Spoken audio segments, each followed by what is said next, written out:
बेंटोनी castle का निरीक्षण करना है, कब तक ये पूरा हो जाएगा, क्योंकि काफ़ी ऐतिहासिक भी ये बिल्डिंग है और क्या क्या इसमें विशेष रहने वाला है?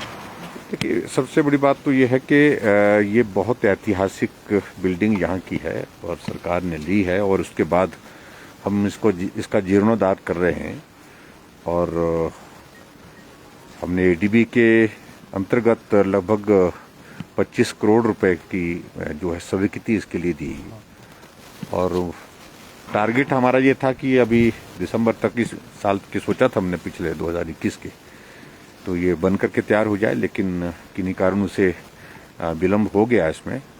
अब वही हम अगली टाइमलाइन इसकी तय कर रहे थे। हम चाह रहे हैं कि जल्दी से जल्दी इसको ये किया जाए। एक तो इसमें बहुत सारी चीज़ों को लेकर के आने वाले समय में क्या क्या करना हो, उन सारी चीज़ों को लेकर के तो विचार होगा ही, लेकिन शिमला के ऐतिहासिक कुछ पहलुओं पर लाइट एंड साउंड का एक शो का एक प्रोविज़न यहाँ इसके अंतर्गत करने का भी हमने प्लान किया था। उसके लिए चीज़ें कुछ आगे बढ़ी भी हैं और आज तो विशेष तौर से इसका हम यही देखने आए कि हम इसका अगर जल्दी से जल्दी इसको हम कब तक तैयार कर सकते हैं, उसके लिए टाइमलाइन क्या हो सकती है। तो इसी बात को लेकर के मैं कहा एक बार जा करके हम इसको फिजिकली देख करके आए कि भाई यहाँ किस तरह से काम चल रहा है। सर, कल एक अहम बैठक हुई है कल सब पीएम के साथ सभी चीफ मिनिस्टर की, क्या सब विशेष रहा है, क्योंकि लगातार केसेस हिमाचल प्रदेश में बोल? देखो, वो कोविड के नए वेरिएंट आने के बाद ओमिक्रॉन के पश्चात पूरे दुनिया में कोविड केसेस में बहुत ज़्यादा बढ़ोतरी हुई है और देश में और प्रदेश में भी बहुत ज़्यादा बढ़ोतरी हो रही है इन दिनों में। अगर हम हिमाचल प्रदेश का देखें तो लगभग 1800 केसेस से ज़्यादा केसेस पर डे आ रहे हैं। तो वो हिमाचल की पॉपुलेशन के हिसाब से स्वाभाविक रूप से हमको एक चिंता का विषय है।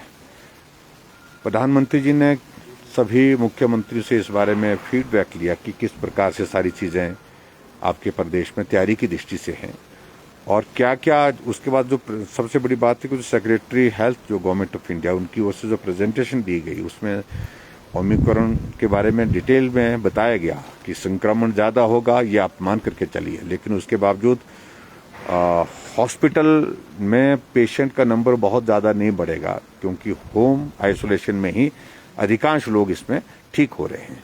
तो हमने हिमाचल प्रदेश में भी ऐसा महसूस किया कि एडमिशन हॉस्पिटल में उतनी ज़्यादा नहीं है, लेकिन फिर भी उसके बावजूद होम आइसोलेशन में हम बेहतर मैकेनिज्म उन लोगों के लिए जो संक्रमित हुए उनके ट्रीटमेंट के लिए कर सके, उस पर हमने कल बातचीत की है और उसके लिए अलग अलग चीज़ें हमने तय की हैं। सर, आज कैबिनेट भी है, क्या और बंदिशें बढ़ाई जा सकती हैं अभी?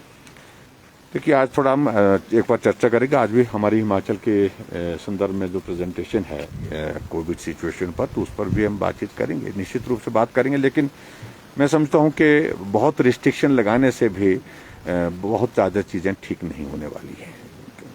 ठीक नहीं होने की वजह मेरा कहने का कि आर्थिक दृष्टि से कोविड के कारण लगातार तीसरा साल चल पड़ा, जो बहुत बड़ी क्षति हुई है इकोनॉमी को, और वो मुझे लगता है कि उस पर भी हमको विचार करना पड़ेगा कि आने वाले समय में इन रिस्ट्रिक्शंस के कारण हमारी डेवलपमेंट के साथ साथ में हमारी इकोनॉमी ज़्यादा प्रभावित ना हो, ये भी बहुत आवश्यक है। सर, धर्मशाला से एक महिला अधिकारी ने आपसे मदद मांगी है, पीएम से भी मदद मांगी है, क्या आप न्याय की जो है डिमांड? देखिए, मैंने वो मीडिया में देखा है, इसके बारे में बात करेंगे। सर, विपक्ष भी आपको आरोप लगा रहा है कि उन्हें सारे प्रोग्राम कैंसिल कर दिए थे 15 तक, फिर भी वो प्रोग्राम कर रहे हैं। हम कौन से प्रोग्राम कर रहे हैं? उद्घाटन कर रहे हैं जो भी सारे जितने भी हैं आईजीएमसी के। देखिए, आपको इस बात को समझना पड़ेगा और विपक्ष वालों को आपका जिम्मा रहा समझाने का।